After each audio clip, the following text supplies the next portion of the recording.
porn star and a content creator? No, I tried to interview people I find interesting. So a lot of my site has been I'm very much on the male style side, so I do a lot of fragrances. I'm very much into video games and comic books and things of that nature. So I have interviewed fragrance makers that I have been in contact with and gotten to know over the past couple of years, independent comic book creators, uh, people that I know that cosplay and also do podcasts, and then through being connected with Erica, people in the adult industry. Wow, that's interesting. It's been fun. I've been learning a lot with that, more of the ins and outs of the industry.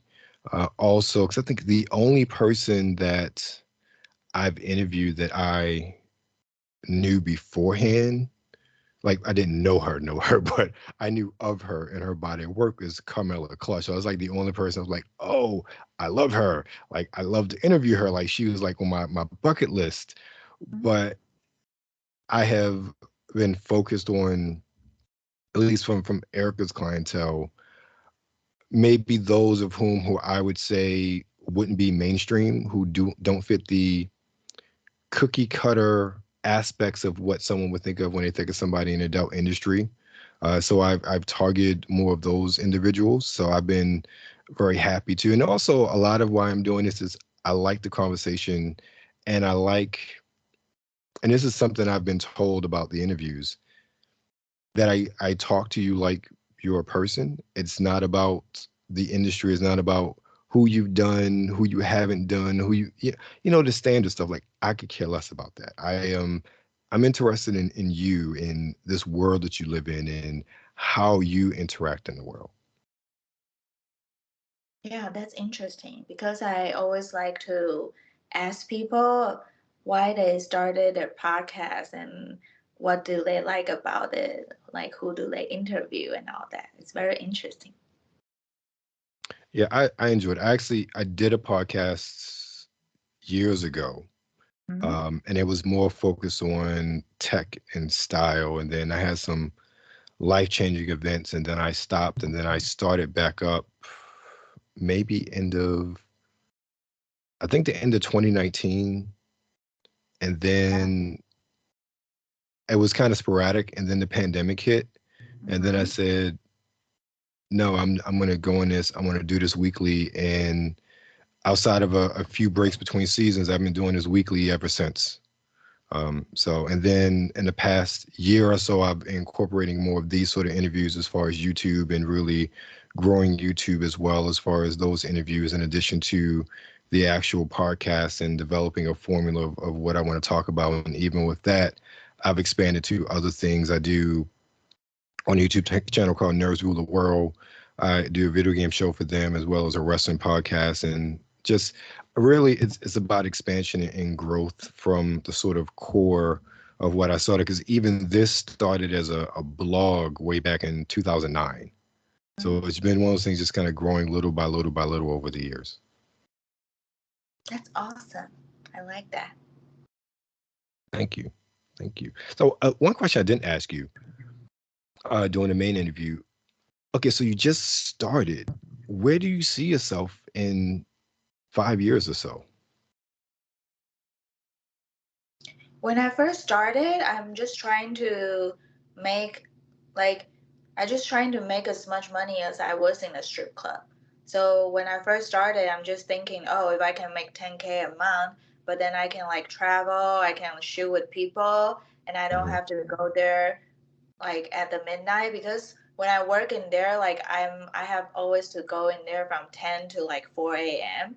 So my whole schedule is like flip upside down. So Mhm. basically, I don't have any friends or family I can connect with on the normal schedule because when people want to hang out with me on the weekend, it's my work time.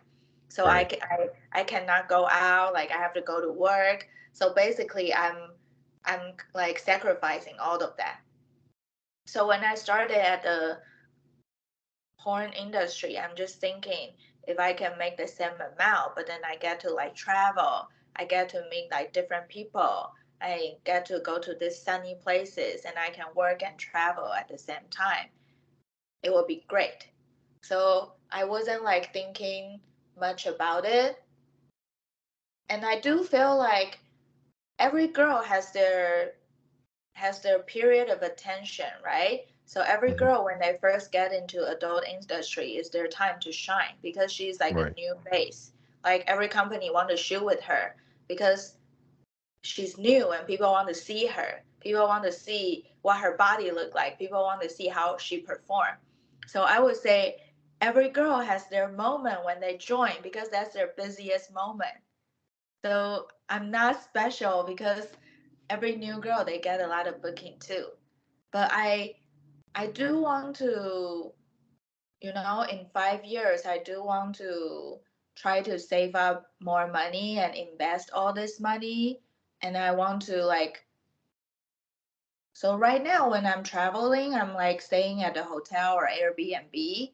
I do Hmm. want to make more money and invest in real estate and maybe I can buy houses in Vegas. So when I travel in there and when I shoot at LA, I can live at Vegas and I can travel to LA and I can shoot at both places. But I do Understood. want to work for a bigger company because I haven't worked with bigger company like Brazzer or Vixen or George Jordan. I haven't worked with them yet because sometimes you need some experience in smaller company and then Understood. you will practice more so you can go work for a bigger company because I heard bigger company the shoot is like very luxurious, like they have a really big budget, and Hmm. sometimes it's not even in United States, sometimes it's in Europe, sometimes it's in Tokyo, sometimes it's in Berlin, and then maybe you have to stay there for a week or something. They have like bigger budget, and that is something I want to experience about. Understood. Understood. That's definitely especially since you're so new in the industry, I can definitely see those are being, very attainable goals. And I think you'll definitely attain those, especially as your star continues to rise in the industry. Thank you very much. No problem. Thank you. I appreciate it. And again, it has been a pleasure. Yeah, it's a pleasure talking to you. Thank you.